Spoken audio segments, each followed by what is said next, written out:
Muita gente fala de jejum, jejum intermitente nos dias de hoje.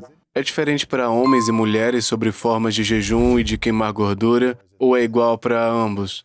Eu diria que é diferente para cada pessoa Claro. e definitivamente para gêneros diferentes, mas é diferente no dia a dia. Acho que o jejum intermitente e a alimentação restrita pode ser um estresse para o corpo. E por isso tenho a tendência de pensar nisso como temos uma certa capacidade dentro do corpo para administrar diferentes fatores de estresse. Sabemos que certos estressores podem ser úteis na construção de adaptações no corpo para melhorar. Exposição ao frio, ao calor, jejum, treinamento em intervalo de alta intensidade.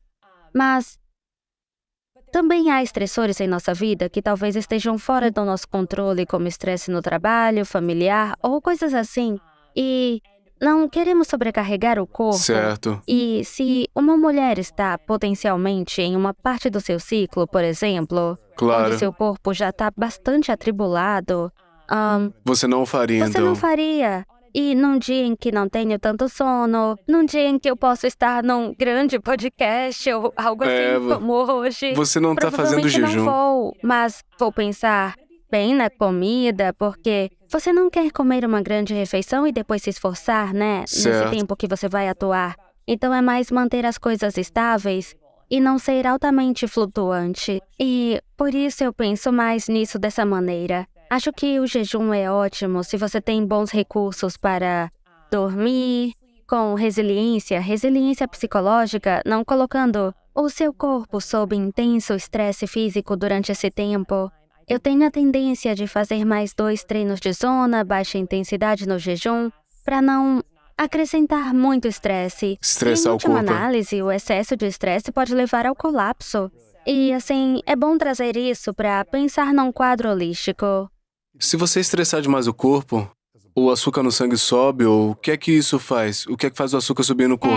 O estresse tem uma relação fascinante com o açúcar no sangue. O estresse psicológico ou físico pode causar um aumento agudo do açúcar no sangue, mesmo em jejum, mesmo na ausência de qualquer glicose. Sério? A razão para isso é que qualquer sinal de estresse para o corpo liberará hormônios de estresse como cortisol, catecolamina, neuroadrenalina, epinefrina, coisas assim. Eles sinalizam ao corpo que há uma ameaça.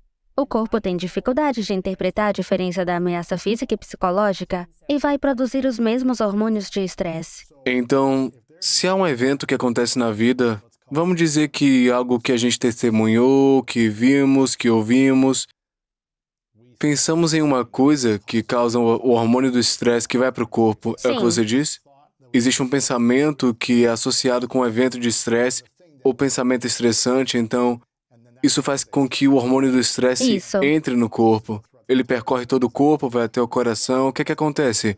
Simplesmente aumenta o açúcar no sangue. Exato, ele vai para todo o corpo. Eu diria que, de muitas maneiras, nossa mente tem um enorme controle sobre nosso metabolismo. É o que parece. E Porque a gente pode pensar e se estressar com isso e ter um nível alto de açúcar no sangue baseado no pensamento. você pode pensar em disfunções metabólicas, acho. Então dá pra pensar em como sair disso também? De certa forma, você pode. E deve ser parte de nossa estratégia para uma saúde metabólica melhor.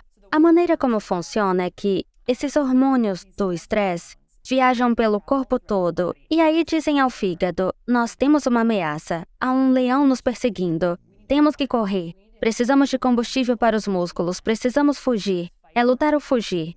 Então o fígado, ele armazena cerca de 2 horas de glicose de acesso rápido, na forma de algo chamado glicogênio. Mudança da glicose é uma conta de débito, é de curto prazo, está pronta para ir, mas vale poucas horas.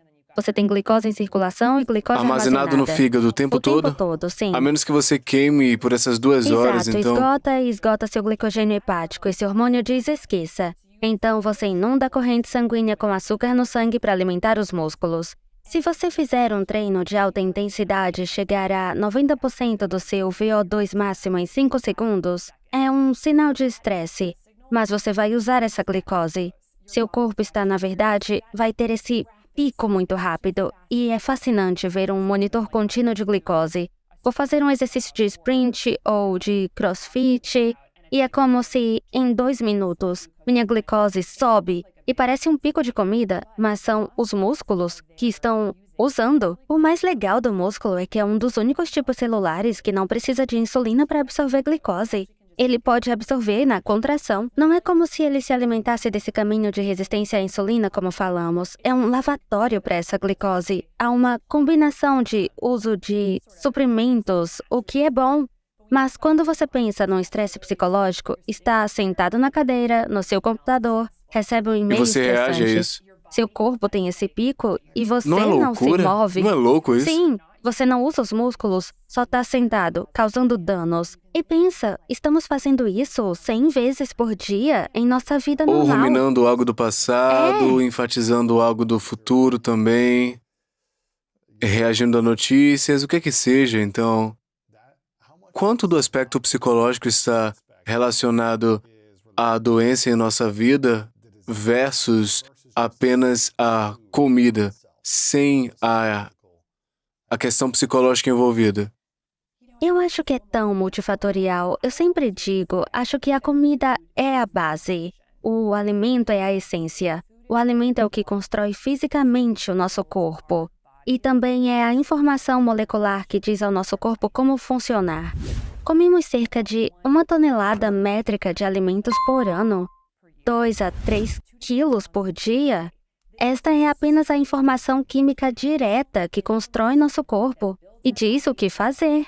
Estamos nos virando constantemente. O corpo que temos hoje não é o mesmo que teremos em uma semana do ponto de vista atômico-físico. Somos metamorfos. Estamos em constante mudança. Assim é a comida, incrível, é mágico. Essa coisa incrível que estamos transmutando em nós mesmos. Então, temos que fazer isso direito, mas, embora seja necessário, não é suficiente para uma saúde ideal. Você ainda tem que conectar outros fatores. Quando eu penso nos pilares, estou pensando em 7 coisas. Na alimentação, gerenciamento do estresse, exercício do sono, em nosso estado de micronutrientes. Então, não só nas macros que estamos recebendo, mas quais são os micronutrientes, vitaminas, minerais, antioxidantes, nosso microbioma, como isso está? E a nossa exposição às toxinas ambientais. Enquanto os alimentos são a base, você tem que ter essas coisas conectadas. Qualquer uma dessas coisas pode desviar esse seu rumo. Então, comida, estresse, exercício, sono, macronutrientes, micronutrientes. O que sempre esquecemos. Ok, o que é isso? São todas as vitaminas, minerais, antioxidantes que vêm dos alimentos integrais, que nunca pensamos como manganês, selênio e vitamina C, polifenóis e todos os minerais vestigiais como cromo, que, na verdade, provém de alimentos integrais. E, infelizmente, porque nossos solos estão ficando super esgotados agora por causa das práticas agrícolas industriais e do uso excessivo de pesticidas que estão prejudicando, a composição nutritiva dos alimentos está diminuindo e estamos comendo menos alimentos integrais. Mas quando pensamos em metabolismo nas mitocôndrias, suas mitocôndrias estão cheias dessas pequenas enzimas proteicas que estão essencialmente fazendo o trabalho. São a linha da fábrica que está tomando esse alimento e convertendo em ATP. E cada uma dessas pequenas e surpreendentes máquinas proteicas precisam desses micronutrientes para funcionar de fato. A maneira de pensar é que são fechaduras e chaves que se ligam em pequenos bolsões dessas enzimas e criam pequenas e minúsculas mudanças estruturais que fazem funcionar. Então, se somos deficientes em selênio, magnésio ou manganês ou zinco, o que quer que seja, então não está funcionando direito. A maioria dos americanos é deficiente em pelo menos um micronutriente crítico porque não comemos comida de verdade e o estresse pode esgotar muitos desses produtos. Então, eu penso, tudo volta àquelas máquinas moleculares que estão convertendo os alimentos em energia e no que precisam para funcionar direito. Os micronutrientes são grandes.